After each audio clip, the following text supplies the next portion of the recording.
The deed wasn't the cruelest thing on the table that night.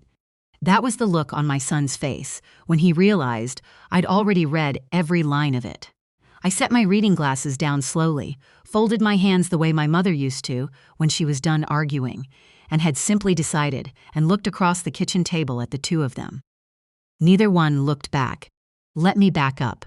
I am 63 years old. I worked 31 years as a paralegal at a mid-sized firm in Oakville, Ontario. The kind of firm where you know every client's file number by memory, and you stay late, not because anyone asks you to, but because that's simply who you are. I retired 14 months ago, which I did on my own terms in my own timeline, with a defined benefit pension, a modest RRSP, and a house I own outright on a quiet street where the neighbors still wave. My husband passed 8 years ago, pancreatic cancer, 6 weeks from diagnosis to the end. I won't say I recovered from that because you don't, not entirely. What you do is rebuild around it. And I did, slowly, then better. I have one son. His name is Brendan. He's 37, tall like his father, with the same way of going quiet when he's embarrassed that I used to find endearing and now find infuriating. He works in commercial insurance, makes good money. I don't know his exact salary, but I know it is substantial, because he told me when he got his last promotion, and the number sat in my chest for a moment before I smiled and said I was proud of him. His wife is Tara. She has a degree in communications, works part-time in marketing for a tech startup, and she is not a bad person. I want to be clear about that, because what I'm about to tell you could make her sound like one, and the truth is more complicated than that. She is a woman who grew up being told she deserved things, which is different from being bad. It just makes certain conversations harder. They have one daughter, Isla. She is 14 months old, and she is the most beautiful child I have ever seen in my life, and I say that as a grandmother who is fully aware she is biased. They also have Tara's mother, Joanne, who lives 40 minutes away in Burlington, who comes to their house every Thursday, stays for dinner, and is paid. I would find out $900 a month, transferred quietly from Tara's account for watching Isla on those Thursdays. I did not know that last part until the night of the deed. It started in February. Brendan called me on a Sunday afternoon, which was unusual. We usually texted, quick things, photos of Isla, links to articles he thought I'd find interesting. A phone call meant something. He said they wanted to have me over for dinner the following Saturday. I said, of course. He said Tara was making her lamb stew. I said, lovely. I should have noticed the formality of it. The way he said, we wanted to have you over, instead of just come for dinner. But I didn't. I bought a bottle of Ontario Pinot Noir and a little cloth book for Isla, and I drove to their house in Mississauga, feeling perfectly fine. The house is a semi-detached they bought in 2021. 3 bedrooms, a small backyard that backs onto another yard, the kind of place that cost more than it should because everything did in 2021. They'd managed a decent down payment. Brendan had some savings, Tara had some from her parents, but the mortgage was considerable. I knew this because I had co-signed it. That was my first decision that I have since revisited. They'd needed a co-signer to qualify for the full amount. Brendan had called me, explained the situation, and I'd said yes. I was his mother. He needed help. What was I supposed to say? I said yes. I signed the paperwork, and I reminded myself that they were both working and both responsible, and that this was a good investment in my son's future. That was 3 years ago. The conversation that came over lamb stew was a different kind of investment proposal entirely. Tara had made the stew beautifully. There was fresh bread, a salad, candles on the table. The good ones, not the tea lights she usually used. Isla was already asleep upstairs. I had a glass of wine. It felt like a celebration, or the setup for one. Brendan waited until I'd had a second pour before he started. Mom, he said, we've been doing a lot of thinking. I said, about? Tara set down her fork. About Isla, she said, about childcare, about what makes sense for our family going forward. I nodded. I waited. Daycare costs here are. Brendan shook his head. I looked at 3 places. The one we liked most is $2,200 a month. The others are between $18 and $20. That's just not workable. That's a lot, I agreed, because it was. Licensed infant care in the GTA had become genuinely brutal. I understood the problem. I had not yet understood where I was going. We were thinking, Tara said, and she looked at Brendan, not at me, that it would actually be better for Isla to have family care. Someone who loves her, someone she knows. That makes sense, I said. We were hoping, Brendan said, that you might consider doing it full time. I set down my wine glass. Watching Isla. You're retired, he said quickly, and you're so good with her. She lights up when you come over. And it would mean she's with family, not strangers, and full time, I said again. Through Friday. Tara leaves at 8:30. I'm usually home by 5:30. 9 hours a day. 5 days a week. 45-minute drive each way from my house in Oakville. I looked at my son. He was doing the thing where he didn't look directly at me, where his eyes settled on a point just past my left ear, which he had been doing since he was 12 years old and had broken my good lamp in the living room and was waiting to see how bad it would be. And what would I be paid? I asked. The silence that followed was its own answer. Mom, Brendan said, you're her grandmother. I know who I am, I said pleasantly. I'm asking about compensation. Tara's jaw tightened. We thought, for family, Joanne watches her Thursdays, I said. What do you pay Joanne? Another silence, shorter and harder. That's different, Tara said. How? I asked. I kept my voice very calm. I have been a paralegal for 31 years. Calm voices are something I know how to produce on demand. She only does 1 day, Brendan said. Right, I said. And I would be doing 5. So I'm just wondering what the calculation looks like. Nobody answered that. I'll think about it, I said, and I changed the subject, and we finished dinner, and I drove home on the 403 in the dark feeling something I couldn't quite name yet. It wasn't anger. It was something quieter. It was the feeling of a door you thought was solid, turning out to be painted on the wall. I thought about it for 2 weeks. I thought about Isla's face when she sees me. That full-body joy that babies have, the way her arms come up before I've even crossed the room. I thought about how fast it goes. I thought about my own mother, who watched me every summer while my parents worked, who taught me to bake and to sew and to read the sky for rain. I thought about myself at 63. About the Wednesday morning yoga class I'd finally joined after years of meaning to. About the reading group at the Oakville Library that meets the first Tuesday of every month. About the trip to Nova Scotia I'd been planning since before the pandemic, just me and a rental car and no schedule at all. I thought about what it means to retire. Not to stop being useful. I never want to stop being useful. But to have chosen something for myself for once, after decades of showing up for everyone else. Then Brendan called again. Have you thought about it? He asked. I have, I said. And? I have some questions first, I said. Can you come to me? Just you this time. Saturday morning. He paused. Just me? Just you. He came on Saturday. I made coffee. We sat at my kitchen table, the same table where I'd helped him with homework, where I'd sat across from his father 10,000 times, where I'd signed forms after the funeral that I still can't fully remember signing. I want to understand the full picture, I told him. Walk me through your monthly expenses. He looked uncomfortable. Mom, we don't need to. Brendan. I looked at him. You are asking me to give up 5 days a week of my retirement to provide a service that would otherwise cost you between $1,800 and $2,200 per month. Before I decide, I want to understand why that isn't possible. So he talked. The mortgage, $4,040 a month. Because they'd had to take a variable rate that had since adjusted upward twice. The home equity line of credit they'd opened for renovations, sitting at $63,000. Minimum payment, $912 a month. 2 car payments. Brendan drove a 2023 Ford F-150. Tara drove a 2022 Mazda CX-5. Combined payment, $1,400 a month. A country club membership in Oakville. His father-in-law had bought them a founding membership as a wedding gift, and the annual dues were $4,200. Renewed automatically each April. Grocery and dining. I'm not sure exactly, he said. Estimate, maybe $1,800? $2,000. Their combined income with Tara part-time was in the range of $160,000 a year before tax. Tara was expecting a raise in Q3 that would push it higher. Brendan had mentioned at Christmas that he was up for a senior role that would add another $30,000 to $40,000.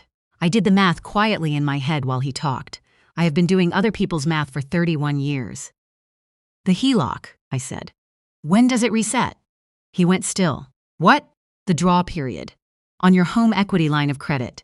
How many months until it enters the repayment phase? He set down his coffee mug. How did you? I co-signed your mortgage, Brendan. I've been reading lending documents since before you were born. When does the HELOC reset?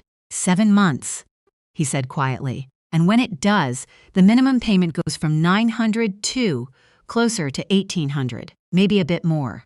There it was. That was the cliff they were walking toward.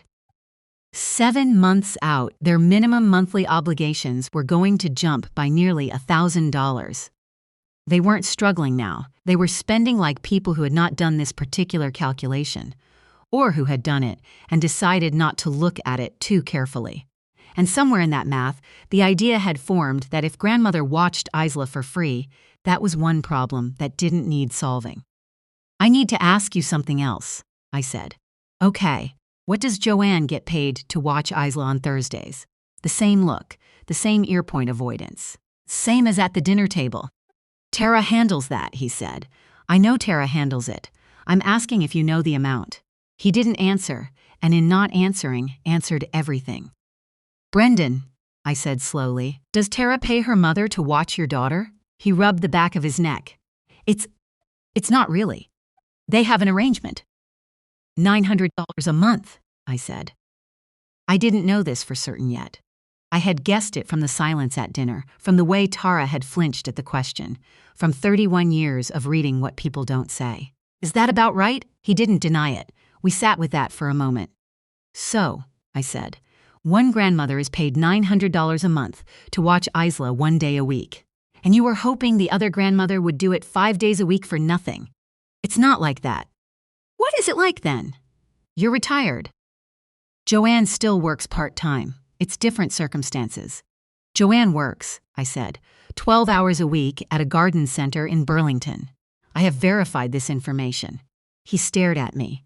I went to visit her once, I said. Dropped off a birthday plant for Tara. Very pleasant woman. She works Tuesday and Wednesday mornings, so she is available Monday, Thursday, and Friday, and every afternoon and all weekend. But she is paid $900 a month for Thursdays. The silence this time was very long. Mom, he said finally, and his voice had changed, gone softer and more careful. We're not trying to take advantage of you. With everything hitting at once, we thought, you said yourself that you wanted to be more involved with Isla. I do, I said. I want to be her grandmother, not her nanny. Is there a difference? I looked at my son, my good, bright, somewhat financially careless son, who had his father's eyes and his father's stubborn inability to see a problem until it was standing directly in front of him holding a spreadsheet. Yes, I said. There is. A grandmother shows up with cookies and reads the same book 17 times and goes home when she's tired. A nanny is accountable. A nanny doesn't get to leave. A nanny is a job, and if it's a job, it should pay like one. He drove home without finishing his coffee. I gave it 2 more weeks. I am not a person who makes decisions in heat. In those 2 weeks, I called a financial advisor I trust. A woman I've known for years, down to earth, not the kind who talks at you. I asked her to look at my pension, my RRSP, my expenses, and tell me honestly what my margin looked like. She told me I was in good shape. Not extravagant shape. Good shape. Enough to live comfortably, travel occasionally, replace the car when I needed to. Not enough to absorb a financial shock if the co-signed mortgage went sideways. That was the thing nobody had said yet, and I had been trying not to think about it too directly. But if their expenses continued to climb, if the HELOC reset knocked them off balance, if something changed with one of their jobs, my name was on that mortgage, my credit rating, my financial stability. The house I owned outright and intended to keep. I called Brendan on a Thursday evening. I'd like to have you both over for dinner, I said. Saturday. Both of us, yes, and bring Isla if you like. But I want to talk, all of us together, and I want you to come prepared to be honest with me. Mom, what Saturday? I said. 6 o'clock. I'll make the chicken. They came. Isla was there, and she fell asleep on my shoulder within the first hour, which felt like either a gift or a comment on adult conversation. I put her down in the playpen I keep in the second bedroom and came back to the table. I had made a simple roast chicken, roasted potatoes, green beans. I had opened a bottle of wine. I had put nothing on the table that looked like paperwork. Because I have learned that paperwork brought to dinner reads as aggression, and I wasn't there to start a fight. We ate. We talked about Brendan's work, about Tara's project, about how Isla had started pulling herself up on the furniture. I let it breathe. I let it be a dinner. Then I cleared the plates and came back with my reading glasses and a yellow legal pad. I want to talk about the arrangement, I said. Tara glanced at Brendan. Brendan set down his wine. I've thought about it seriously, I said. I want you to know that. I didn't dismiss it. I looked at what it would mean for my schedule, for Isla, for all of us. And, Tara said, and I have some concerns I'd like to put on the table before anything else. I looked at them both. Your HELOC resets in 7 months. When it does, your minimum payment approximately doubles. That will put real pressure on your monthly budget. Budget that is already carrying 2 car payments and annual country club dues. And, I now understand, a regular transfer to Joanne for Thursday childcare. Tara's face went very still. I'm not saying any of those choices are wrong, I said. They're your choices. But I want us to be honest about the math, because the math is what brought me into this conversation. We were planning to refinance before the reset, Brendan said. I know, I said. You'll need a cosigner for that too, won't you? The silence confirmed it. So what you're asking me, I said gently, is to continue to carry risk on your mortgage, co-sign a refinance that will extend that risk further, and also provide 45 hours of weekly childcare, unpaid, while Joanne provides 9 hours of weekly childcare and receives $900 a month for it. Tara said, that is not how we framed it. I know how you framed it, I said. You framed it as family, as love, as what makes sense. And I don't disagree that love is part of it. Isla is my granddaughter, and I would walk through fire for her. But love is not a business model. And what you're describing is a business arrangement dressed up in the language of love. Mom, Brendan said, and his voice had an edge now. We're not treating you like an employee. No, I agreed. An employee would be paid. Tara made a sound. I held up one hand, not unkindly. Let me finish, I said. Please, they waited. Here is what I am willing to do, I said. I will watch Isla 2 days a week. Not 5. 2. On those days, I will be fully present. I will take her to programs. I will read to her. I will be her grandmother in every real sense of the word. I will do this gladly, and I will not charge you for it, because she is my granddaughter and those 2 days will be a gift. Tara opened her mouth. On the other 3 days, I continued, you find a licensed care arrangement. I can help you research options. There are subsidized spaces available through the Canada-wide early learning agreements, and many families in Mississauga are waiting for spots that come available through attrition. I will help you navigate that system. I have contacts. I know how to read an application. Subsidized daycare, Tara said flatly. You want us to apply for subsidized daycare. The program is based on income, I said. At your household income level, the fees would still be meaningful, but the $10 a day federal framework has reduced costs in Ontario significantly. You may pay less than you think. And frankly, I paused. You may also want to look at the country club dues. The membership was a gift, Tara said. The annual renewal is a choice, I said. The temperature in the room had dropped. Brendan leaned back in his chair and rubbed his face with both hands. That gesture, I have known it since he was 8 years old. It means he is ashamed and doesn't want to show it. And the refinance? He said, not looking at me. If you refinance responsibly, if you refinance into something that works within your actual income, that you can carry, without relying on my co-signature as a safety net. I will consider it, I said, but I want to see the documents before I sign anything. And I want them reviewed by someone other than your broker. You don't trust our broker. I don't have enough information about your broker to trust him or not, I said. I trust the documents. Tara pushed her chair back slightly, not leaving, just creating distance. So basically, you came here with a list of everything we're doing wrong. No, I said. I came here with a list of things I understand and things I don't, and I asked to talk about them. That's different. It doesn't feel different. I know, I said. I imagine it doesn't. I looked at her and I meant this next part, wanted her to hear it. Tara, I am not trying to shame you. You're managing a lot. A toddler, a mortgage, 2 careers, a household. That is genuinely hard. I know it's hard.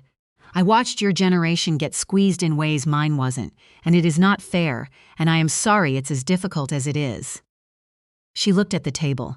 But squeezing me, I said, doesn't unsqueeze you. It just moves the pressure. And I'm 63 years old. I do not have decades left of the kind of energy that full-time infant care requires.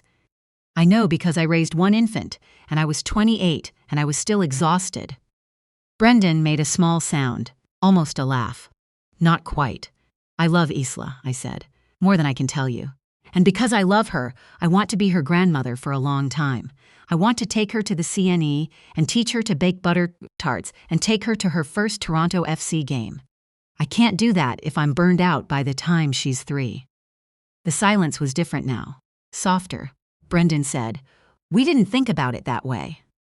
"I know you didn't," I said. "That's why we're having this conversation." Tara cried a little later, after Brendan had gone to check on Isla. Not dramatically, just quietly, the way people cry when they're tired and have been caught and aren't sure whether to be angry or relieved. I gave her a tissue and didn't say anything unnecessary. "My mom never says no to me," she said. It wasn't a complaint, exactly. It was more like an admission. "I know," I said. "I noticed."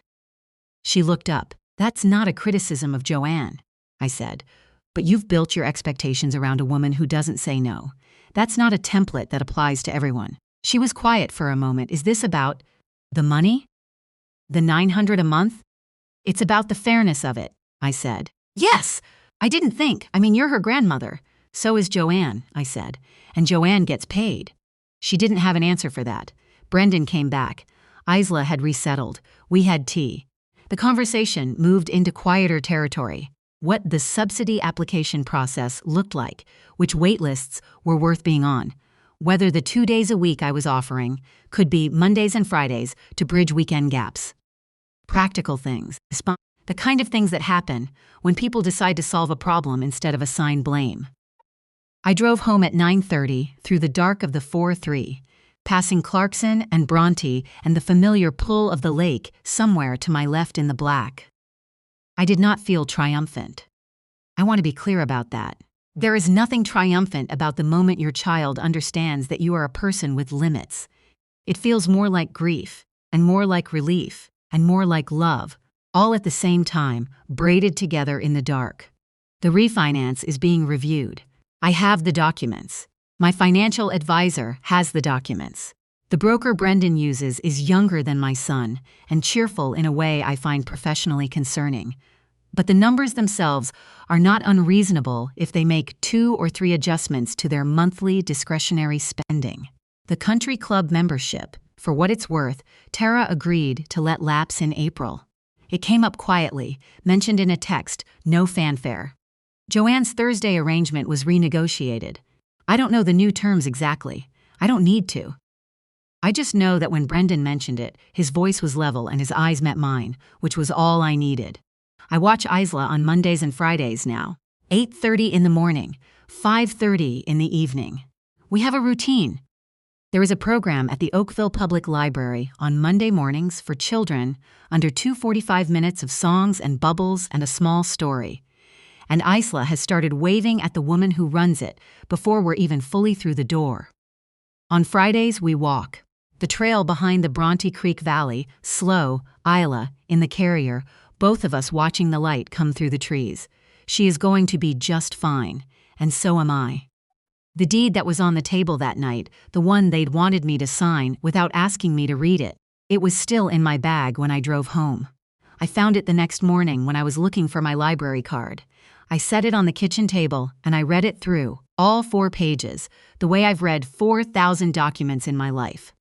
Methodically, quietly, looking for what was said and what wasn't. Then I picked up my pen, wrote 2 words in the margin where the cosigner line waited, and drove it to a notary. The 2 words were "See attached."